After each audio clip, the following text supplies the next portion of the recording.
দরুদ পড়ি, সালাম পাঠায় আমাদের নবী, মানবতার মহাশিক্ষক মুহাম্মদুর রাসূলুল্লাহ সাল্লাল্লাহু আলাইহি ওয়াসাল্লামের প্রতি। আমরা তার মুখের বাণী একটা তেলাওয়াত করলাম। ইবনে মাজাহ শরীফে আছে হাদিসটি। এই হাদিসটা কিছু কথা বলে আমরা তাফসীরে যাব ইনশাআল্লাহ। ইবনে মাসউদ রাদিয়াল্লাহু তাআলা আনহু বলেন, আমি নবীজির মুখে শুনেছি, তিনি এই কথা বলছিলেন আমাদেরকে, ইযা কানা উমারাউকুম খিয়ারুকুম, যখন দেশের নেতারা ভালো মানুষ হবে। আমরা এই 54 বছরে যাদের নেতৃত্বে চললাম, বলেন তো এই নেতারা ভালো মানুষ বলতে যেটা বোঝায় এটা ছিল? আর ভালো মানুষের যে সংজ্ঞা আছে ওইদিকে যাবো ইনশাআল্লাহ। কোরআন শরীফে সবচেয়ে বেশি আমার মনে হয় এই শব্দটা আমরা পরিচিত, যে ইন্নাল্লাযীনা আমানু ওয়া আমিলুস সালিহাত, নিশ্চয় যারা ঈমান আনে আর যারা আমলে সালেহ করে, নেক কাজ করে, সৎ কাজ করে, ভালো কাজ করে। এটা কি শুনেছেন কোনোদিন? না এখন শুনবেন? কি শব্দ প্রতিদিন আমার মনে হয় মানুষ শুনতেছে, পড়তেছে। এটা ঈমান আনার পরে যারা আমলে সালেহ করে, ভালো কাজ করে, নেক কাজ করে, মানুষ যখন ভালো কাজ করবে তখন তো ওই লোকটাকে আমরা ভালো বলি। আর ভালো কাজ কি? সালেহ শব্দের শাব্দিক অর্থ শুধু নেক না, সৎ না, শুধু ভালো না। সালেহ শব্দের আধুনিক ব্যাখ্যা হচ্ছে, আপনি এখন যারা আধুনিক ভাবে তাফসীর করে, অভিধান বেত্তা যারা আধুনিক ভাবে এখন বিশ্বের বিভিন্ন দেশে, আমি যেহেতু যাই আমি দেখেছি, সালেহ শব্দের ব্যাখ্যা তারা এখন নিয়ে এসেছে, সালেহ মানে যোগ্য। কি বললাম বলেন? যোগ্য হওয়া লাগবে। লাতার কাবন না তবাক বানান তবাক। হে নবী, আপনি যেখানে আছেন ওখানে পড়ে থাকার জন্য দুনিয়ায় আপনাকে আমি পাঠাই, আপনাকে উপরে ওঠা লাগে। আপনি একটা জায়গা থেকে আর একটা জায়গায় যেতে হলে যোগ্যতা ছাড়া যেতে পারবেন না। যোগ্যতা ছাড়া গেলেই সেটা জুলুম হবে। আমার কথার অর্থ বোঝে? যে যে জায়গায় বসার যোগ্য না, ওখানে যদি তাকে বসানো হয় ওই জায়গার উপরে জুলুম। এটা যদি কেউ উপরে মাথায় দিয়ে দেয়, এটা কি জুলুম না? যদি এই টুপি এখান থেকে পায়ের কাছে রেখে দেয়, এটা টুপির উপরে কি? এটি পায়ের কাছে থাকার কথা না মাথায় থাকার কথা? মাথায় থাকার কথা। যেটা ওটা মাথায় রাখলে তার যোগ্য জায়গায় আপনি দিলে, ওখান থেকে যেখানে থাকার দরকার না ওখানে নামিয়ে নিয়ে আসলে এটা তার উপরে জুলুম হয়। আমার পায়ের নিচে যে চটি আছে, স্যান্ডেল আছে, জুতা আছে, এটা থাকার কথা পায় পা থেকে, এখন যদি আমি মাথায় নিয়ে সবসময় ঘুরি, এটা জুতার উপরে জুলুম। কথা বুঝতেছে? 92% মুসলমান আমরা এই দেশে বাস করি। এখানে সর্বোচ্চ জায়গা বলতে আমরা মনে করি সংসদ ভবন। বলেন তো এই 54 বছরে 92% মুসলমানের দেশে কোরআন শরীফ, সেখানে থাকার কথা ছিল না? গেছে আজ পর্যন্ত? এই যে জায়গা, এ কারণে মানুষ ভালো হয়, কারণ মানুষ ভালো বানানোর জন্যই আল্লাহ কোরআন পাঠিয়েছে। এটা ওই জায়গায় যতদিন না যাবে এদেশের ভাগ্য ততদিন পরিবর্তন হবে না। এদেশের মানুষ ভালো বলে দাবি করলে হবে। আমি এই কথাটাকে আন্দাজে বললাম, এর বাস্তবতা কি? আজকে তেলাওয়াতকৃত আয়াত সূরা তাহা বা সূরা ইনসান, এটা মদিনায় নাযিল হওয়া সূরা। আপনি দেখবেন পড়া কোরআনে 92টা সূরা আছে মক্কায় নাযিল হওয়া, আর 22টা সূরা আছে মদিনায় নাযিল হওয়া। এটা একটা বর্ণনা। আর একটা বর্ণনা 86টা হচ্ছে মক্কায় আর 28টা হচ্ছে মদিনায়। আপনি যে কোনো বর্ণনা ধরেন, অসুবিধা নেই। একটা আছে প্রসিদ্ধ আর একটা আছে বিশুদ্ধ। আমরা 92 আর 22 এইটাই পড়েছি, এইটাই বলছি। মনে করেন 92টা সূরা আছে মক্কায় নাযিল হওয়া, কোন সূরার ভেতরে আপনি ইয়া আইয়ুহাল্লাযীনা আমানু পাবেন না। সেখানে পাবেন শুধু ইয়া আইয়ুহান নাস বা ইয়া আইয়ুহাল ইনসান। কিন্তু বাকি 22টা সূরা যেগুলো মদিনায় নাযিল হয়েছে, এখানে আপনি শুধু ইয়া আইয়ুহান নাস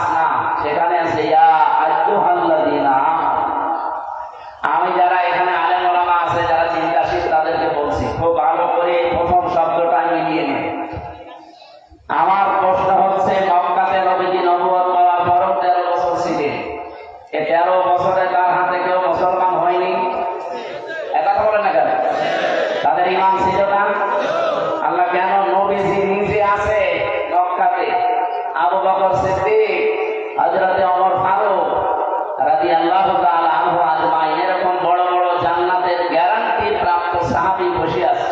কিন্তু আল্লাহ ইয়া আইয়ুহাল্লাযীনা আমানু দেন। কোনদিন চিন্তা করেছেন কেন দিল না? আমার এই ছোট্ট মাথায় এটা এসেছে, আল্লাহ রাব্বুল আলামিন দেয়নি এই কারণে নবীজির মতো এত বড় ইমানদার তামাম দুনিয়া এক জায়গায় করলে তার ইমানের সমান হবে? বলেন বলেন। আমরা আবু বকরের জীবনী পড়েছি এবং আবু বকরের জন্য আল্লাহ যে আয়াত নাযিল করেছেন ওই জায়গায় এবার গিয়েছিলাম এই 7-8 দিন আগে। ইযহুমা ফিল গারি ইয়াকুলু লিসাহিবিহি লা তাহজান ইন্নাল্লাহা মা'ানা।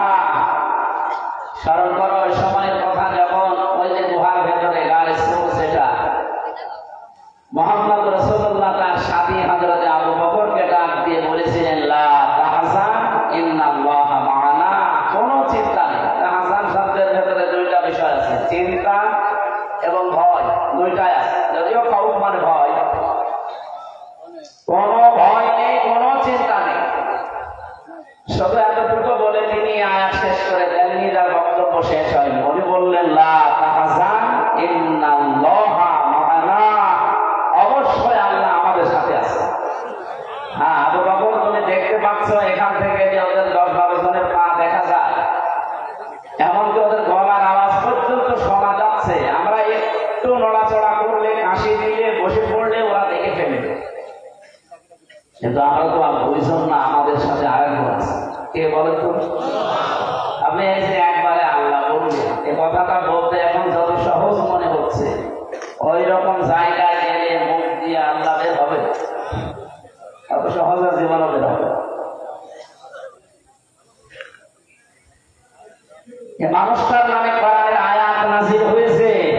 সূরা রহমানের ভেতরে একটা আয়াত আছে, ওয়ালিমান খাফা মাকামা রাব্বিহি জান্নাতান, যারা আল্লাহর ভয়ে দুনিয়ার জীবন কাটাবে আল্লাহ তাদের জন্য 2টা জান্নাত বরাদ্দ দিয়েছেন। সেটা আবু বকরের নামে আয়াতটা নাযিল হয়। অসময় একবার হযরত আবু বকর মসজিদে নববীতে বসে বসে কাঁদছিলেন, শিশুর মতো কাঁদছিলেন। নবীজি এসে বললেন যে অসময় তো মসজিদে আসার কথা না, কাঁদো কেন? সিদ্দিক আকবর বলেছিলেন ইয়া রাসূলুল্লাহ, আল্লাহ কি আমাকে মাফ করেছে? বলেন তো, স্যার জান্নাতের সার্টিফিকেট পাঠিয়েছে জীবিত অবস্থায়। সেই লোকটা শিশুর মতো বন্ধন করে বলছিল আল্লাহ আমাকে মাফ করেছে, আমি জান্নাত পাবো তো? সঙ্গে সঙ্গে আয়াতটা নাযিল হয় তার উপরে, হে নবী আপনি আবু বকরকে জানিয়ে দেন তার মনের অবস্থা তো আমি দেখেছি, তার যে ভয়টা, এই কারণে আমি আল্লাহ তার জন্য 2টা জান্নাত বরাদ্দ দিয়েছি। আমরা জান্নাত যদি একটা পাই, হযরত আবু বকর কয়টা হবে? 2টা। জান্নাতের প্রত্যেকটা দরজায় একজনকে নাম ধরে ডাকতে থাকবে, কামাল ইয়া আবাকার, এটার নাম আবু বকর। কোন পর্যায়ের মানুষ ছিলেন আপনি এবার ভাবেন। শুধুমাত্র নবীকে যেদিন পাহারা দিয়েছিলেন, ওই এক রাতে গাড়ে সুরে যে নেকি পেয়েছেন, তামাম পৃথিবীর সব মানুষের সওয়াব নেকি এক পাল্লায় রাখলে তার ওই এক রাতের চাইতে বেশি হবে। বহু কথা তার জীবন থেকে আমরা শুনেছি, পড়েছি। আমার প্রশ্ন হচ্ছে, এত বড় মাপের ইমানদারেরা মক্কায় আছে, আল্লাহ তারপরও ইয়া আইয়ুহাল্লাযীনা আমানু, ওহে যারা ইমানদার, বলেন ইয়া আইয়ুহান নাস, হে মানব বান্ধব।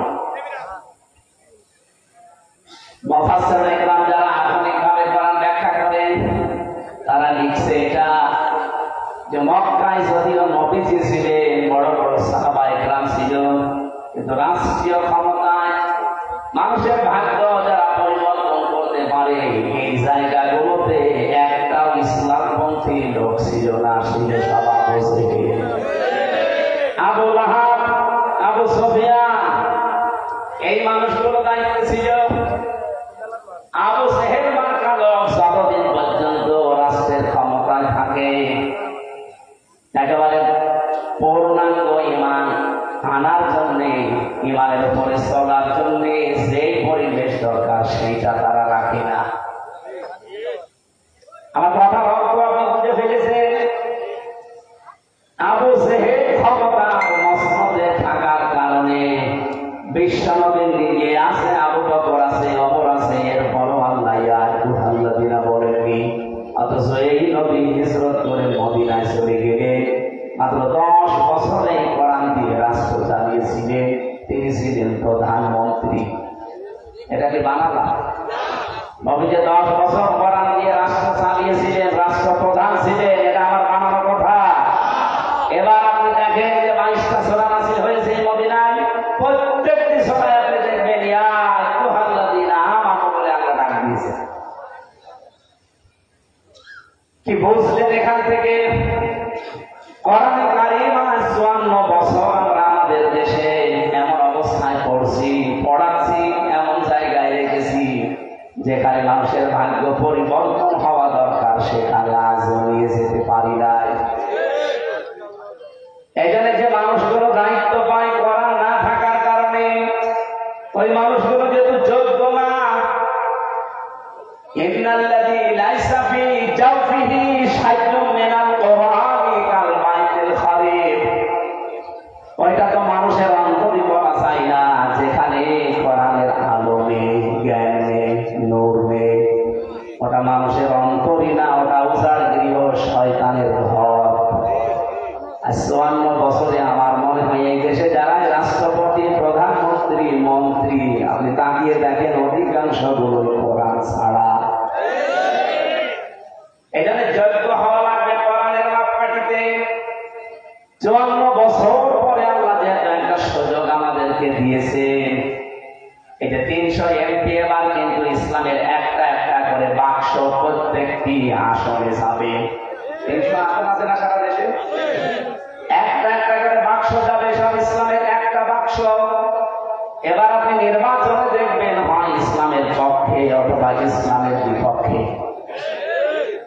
যারা আল্লাহর আইনে জমিনে কায়েম করতে চায়, যারা ইসলামের পক্ষে, বৈধ বিচার হোক। যারা আল্লাহর আইনের বিপক্ষে আছে, যারা গেলে আল্লাহর আইন প্রতিষ্ঠা করবে না করবে, তাদের মানুষের তৈরি করা আইন, এরা আছে শয়তানের পক্ষে। এখানে তো আর ভাগ করার কিছু নেই। এক দল এই দেশে এখন হিজবুল্লাহ, আর একটা হিজবুল শাইতান। আপনি আর কোন ফতোয়ায় যেতে পারবেন না যদি বলেন না অনেক আলেম তো আছে, ওগুলো আলেম না, ওগুলো জালেম। আগস্টের 5 তারিখের পর থেকে দেশে সব আলেম ওলামা, পীর মুরিদ সব যখন একটা হয়ে বাক্স একটা দিতে চায় এবার ইসলামের, আপনি হঠাৎ করে সেখান থেকে আবার নতুন করে কি করবেন?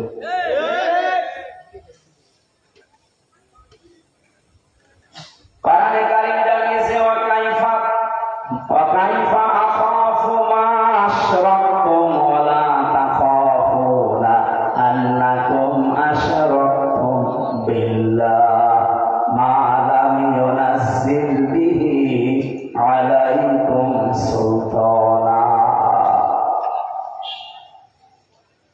81 নম্বর আয়াতে আছে, প্রথম অংশে পাবেন সূরা আনআমের। সূরা আনআম 81 নম্বর আয়াতের প্রথম অংশে আল্লাহ জানিয়েছেন হযরত ইব্রাহিম তার জাতির লোকদেরকে বলেছিলেন, হে আমার জাতির লোকেরা, আমি কি করে ভয় পাবো তাদেরকে যাদেরকে তোমরা আল্লাহর সাথে শরীক করো। এই সমস্ত মূর্তিগুলোকে তোমরা আল্লাহর সাথে শরীক করো। এখন হয়তো বাংলাদেশে মূর্তি নেই, কিন্তু আল্লাহর আইনের সাথে অন্য আইন যারা যোগ করে চালাতে চায়, তারাও মূর্তি পূজা করার শামিল। আপনি নিয়ে আসেন তখন হুজুর নিয়ে আসেন। 1500 বছর আগে তারা মূর্তি পূজা সরাসরি করত। 92% মুসলমানের দেশে হয়তো এসে শয়তান আপনাকে বলবে না যে পাথরের মূর্তি, এই যে মাটির তৈরি মূর্তি আপনি সেজদাতেন বলবে না, কিন্তু শিরক হয় কি করে সেরকম একটা রাস্তায় আপনাকে নিয়ে যাবে। মূর্তি পূজা করা সেরকম গোনা, আল্লাহর আইনের বিপক্ষে মানুষের তৈরি করা আইন কায়েম করার জন্য চেষ্টা করা। এদেশে চলছে না? কথা বলতে গেলে কিছু মানুষ দেখে বলে হুজুর আমার বিরুদ্ধে যাচ্ছে, আপনার বিরুদ্ধে গেলে আমি কি সরাসরি বন্ধ করে দেব? এই আইন এটা আপনার দিয়ে দেন। আপনি মানুষের তৈরি করা আইন আল্লাহর সাথে যেটা শিরক,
কারীম জানিয়েছে ওয়া কাদিমনা ইলা মা আমিলু মিন আমালিন ফাজআলনাহু হাবা'আন মানসুরা। সূরা ফুরকানের 23 নম্বর আয়াতে আছে, 19 নম্বর পারার প্রথম নম্বর পৃষ্ঠার 3 নম্বর লাইনে আছে। রব্বুল আলামিন বলেন, শিরক মিশ্রিত কোনো আমল আমার কাছে যখন নিয়ে আসবে ওটা আমি ধরি ওনার মতো ওর মুখের উপরে নিক্ষেপ করব। আগে থেকে সতর্ক করলাম, আপনি কিন্তু ধরা খাচ্ছেন, আমি দেখতে পাচ্ছি। আল্লাহর কসম, মানুষের তৈরি করা আইনে জমিনে আজ যারা কায়েম করার জন্য দল করছেন, আপনি যদি আমি ধামসা না কাবার ইমাম দিয়েও জানাজা পড়ান, মরে গেলে আপনি জাহান্নামী। এক কথা বলে না কেন? কাবার ইমাম না, সরাসরি বিশ্ব নবী নিজে জানাজা পড়িয়েছিল। আব্দুল্লাহ ইবনে উবাই জানাজায় 22 সাহাবী অলরেডি দাঁড়িয়ে গেছে, শুধুমাত্র হযরত ওমর তিনি দাঁড়াননি। তিনি বলেছিলেন, না আমি ওর জানাজায় দাঁড়াবো না। উহুদের ময়দানে যেদিন আমরা যাচ্ছিলাম সেদিন 300 মানুষ নিয়ে ভেঙে গিয়েছিল, আমি ওর জানাজায় দাঁড়াবো না। নবীজি বললেন, ওমর আল্লাহ আমাকে এখনো পর্যন্ত নিষেধ করেনি, সুতরাং আমি জানাজা পড়াবো। এদিকে তাকান, খুব ভালো করে শুনুন। তিনি জানাজার নামাজ আরম্ভ করেছিলেন, তাকবীর দেবেন আল্লাহু আকবার বলে, হঠাৎ জিবরাইল এসে বলে, ইয়া রাসূলুল্লাহ জানাজার নামাজ বন্ধ করেন। ইস্তাগফির লাহুম আও লা তাস্তাগফির লাহুম ইন তাস্তাগফির লাহুম ৭০ মাররাতান। এ পর্যন্ত বলেছিলেন। আপনি তাফসীর করে দেখেন, আধুনিক তাফসীরে ঠিক এইভাবে লেখা আছে। জিবরাইল এসে আয়াতটা সূরা তাওবার ৮০ নম্বর আয়াত এ পর্যন্ত বলার পরে থেমে গেছে, আর কথা বলে না। হ্যাঁ নবী, এই লোকটার জন্য যদি আপনি জানাজার নামাজ পড়ান, তওবা করেন অথবা ক্ষমা চান, ইস্তেগফার করা যায় বলেন, এর জন্য যা করেন আল্লাহ একে মাফ করবে না। যদি ৭০ বার এর জন্য তওবা করেন, ইস্তেগফার করেন, দোয়া করেন। আমি তাফসীর পড়তে গিয়ে দেখেছি মুফাসসিরিন ইকরাম লিখেছেন, এ পর্যন্ত যখন বলার পরে জিবরাইল ফিরে গেছে, নবীজি মনে মনে ভাবছিলেন, আল্লাহ তো ৭০ বারের কথা বলেছেন, আমি এই লোকটার জন্য ৭১ বার দোয়া করব। চিন্তা করতে পারেন কোন কোন ব্যক্তির কথা বলছেন? যিনি আকাশের দিকে হাত তোলা লাগে না, শুধু মনের ভেতরে কামনা আসলে কবুল হয়ে যায়।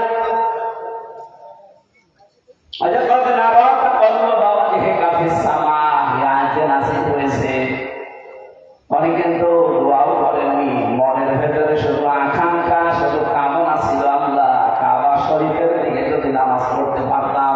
সঙ্গে সঙ্গে আল্লাহ করিয়ে দিয়েছে। আকাশের দিকে শুধু আঙ্গুলে ভাবে তুলেছিলেন, চাঁদ 2 খণ্ড করে দিয়েছেন।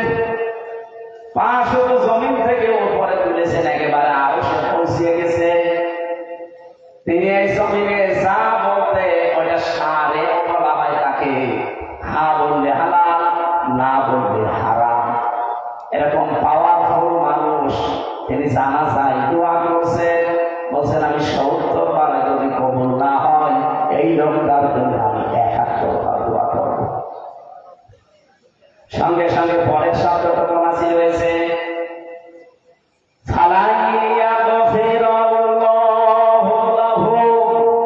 আমার প্রশ্ন এখানে একটাই যে হোম নিয়ে আমি কোরআন শরীফ যতটুকু পড়ি, চিন্তা ভাবনা করে পড়ি, আল্লাহ যদি লান শব্দটা এখানে না দিয়ে মাসির শিকা ব্যবহার করতে, আমি অর্থ করে ফেলতাম, কিন্তু আমি ভয় পেতাম না। আমি ভয় পেয়েছি এই কারণে, এটা মশারে বর্তমান ভবিষ্যৎ প্রেজেন্ট ফিউচার, এর আগে লান মশারের আগে লান শব্দ আসলে বাংলা অর্থ দাঁড়ায় জীবনেও হবে না। এতটুকু যদি আল্লাহ ফালাইয়া ফিরাল্লাহ পর্যন্ত দিতে, তাহলে তো সমস্যা ছিল না, ওই লোকটাকে আল্লাহ জাহান্নামে দেখছে দিক। কিন্তু শেষের শব্দের দিকে তাকান, হোম এই যে জমির, এটা বহু বছর, এইটা দিয়ে আমরাও এর ভেতরে ঝামেলায় আছি। কিয়ামত পর্যন্ত আয়াত যেহেতু কোরআনে থাকবে, আব্দুল্লাহ ইবনে উবাইয়ের মতো চরিত্র দুনিয়ায় যারাই তৈরি করবে। কি চরিত্র ছিল তার? সেনা নামাজ পড়তে রাসূলুল্লাহর পেছনে মসজিদে নববীতে নবীজির সাথে সে ইফতারি করতে রোজা রেখে। আল্লাহর নবী একদিন শুধু একটু মসজিদে নববীতে ফজরের নামাজের পরে বলেছিলেন যে আল্লাহর কাছে দুইটা নাম খুব প্রিয়, একটা আব্দুল্লাহ আর একটা আব্দুর রহমান। সঙ্গে সঙ্গে পেছন দিক থেকে উঠে গিয়ে নিজের নাম পাল্টিয়ে রেখেছে আব্দুল্লাহ, বাবার নাম পাল্টিয়ে দিয়েছে আব্দুল্লাহ, ছেলে ছিল ছেলের নাম পাল্টিয়ে দিয়েছে আব্দুল্লাহ, নাতি ছেলে ছিল ছোট একটা বছর তোর নাম আব্দুল্লাহ, বয়স সব আব্দুল্লাহ। বলেন তো নবীর কথা শুনলেও মানতে দেরি করতো না, সঙ্গে সঙ্গে মানতো। কথা বুঝতেছে? কি অনুসরণ ছিল তার ভেতরে, মাথা থেকে পা পর্যন্ত যতটুকু রসুল করেছে ও তাই করেছে। ওর পুরা জীবনে আমি করেছি, কোনো ক্ষোভ পাইনি, শুধু একটা জায়গা আমি পেয়েছি, এই লোকটা রাজনৈতিক জীবনে আল্লাহর নবীকে আদর্শ মানত না, ওর নেতা ছিল আবু জেহেল। আমার মনে হয় এখন যদি পরীক্ষা করা হয় বাংলাদেশে এরকম বহু আব্দুল্লাহ ইবনে উবাই নেই এই স্টেজে, এখানে আপনি তো নামাজ পড়েন, আমি হামজার পেছনে, আবু সাইদের পেছনে, আরো নামাজ পড়তে রাসূলুল্লাহর পেছনে। আমার মনে হয় এখন যদি কোরআনের আয়াত নাযিল হওয়ার সিস্টেম থাকতো, কত আল্লাহর ওলি যে ধরা খেয়ে যেতাম আমরা। আমি হাসির খোরাকে দেয়নি, চিন্তার খোরাকে দিয়েছি। তো ভাবে যেহেতু হুম আছে,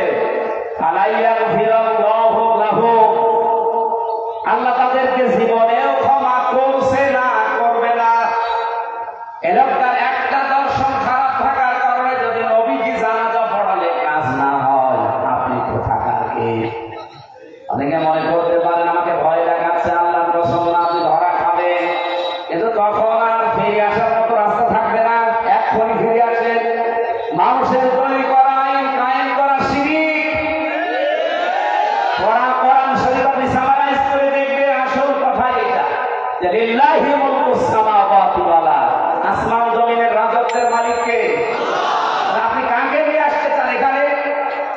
এদেশে ইসলামপন্থী যারা, তারা তো এইটাই চায় যে জমিন যা হুকুম চলবে তা। এবার একটা উদাহরণ দিচ্ছি, মিলান তো।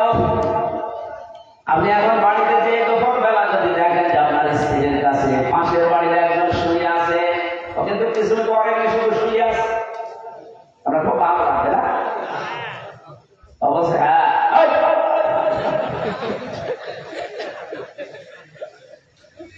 আপনি কি করেন স্ত্রীর জন্য? আমার শুধু সেই কবর বলে নিয়ে এসে শুধু তাকে দিয়ে কাজই করা। তার যতটুকু হক আছে 100% আদায় আপনার দ্বারা হয় না। এরপরও তার উপর আপনার অধিকার দেখেছেন। পাশের বাড়ির একটা লোক শুধু শুয়ে আছে, কিছু করেনি, এমনকি সে কিছু দেয়নি, শুধু শুয়ে আছে। শুয়ে থাকা থেকে যদি আপনার এমন রাগ হয়, আপনার হাতে যা আছে তাই দিয়ে আপনি তার মেরে ফেললেন, ঠিক আছে না? বলেন বলেন। আল্লাহ রাব্বুল আলামিন বলেন, আমি মানুষ বানিয়েছি, খালাকাল ইনসান, মানুষ আমি বানিয়েছি, এর ভেতরে কারো কোনো এক বিন্দু পরিমাণে কোনো কিচ্ছু নেই। হ্যাঁ, তোর মা বাবা আছে, তারা এক বিছানায় ছিল, এতটুকুই। তারা যে শুধু বিছানায় ছিল এতটুকু শেষ, বাকি ওই বীর্য থেকে হামজা পর্যন্ত কারো অধিকার নেই, সবটুকু অধিকার কার? আমি যখন আল্লাহর কোন বিধানের সাথে, আল্লাহর কোন শক্তির সাথে অন্য কাউকে জুড়ে দেয়, তখন আল্লাহ ঠিক ওই স্বামীর মতো রেখে যায়। আমি কথা বোঝাতে পারিনি? আল্লাহ রাব্বুল আলামিন কোরআনে কারিমে যুগে যুগে যত নবী পাঠিয়েছেন, তাদের বিভিন্ন কাহিনী আমাদেরকে শুনিয়েছেন। আমি পড়া কোরআন শরীফ পেয়ে 25 জন নবীর ডাইরেক্ট জীবনী পেয়েছি, হাদিসে ইনডাইরেক্ট বহু নবীর জীবনী পড়েছি। তাদের সবার একটাই আল্লাহ উদ্দেশ্য দিয়েছিলেন, আন আকিমুদ্দিন, দিন কায়েম করো। ওয়ালা তাতাফাররাকু ফিহি, এই বিষয়ে কোনো মতপার্থক্য করা যাবে না। আপনি পীর সাহেব মুরিদ বানাচ্ছেন, বানান, কিন্তু আপনার জীবনের টার্গেট থাকা লাগবে, এই জমিনে দিন কি করে কায়েম হয়, দিন কি করে কায়েম হবে জমিনে, তার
চাই, গায়ে ঝামেলা বেশি।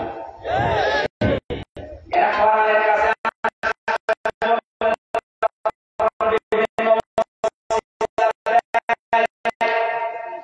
এরা দিন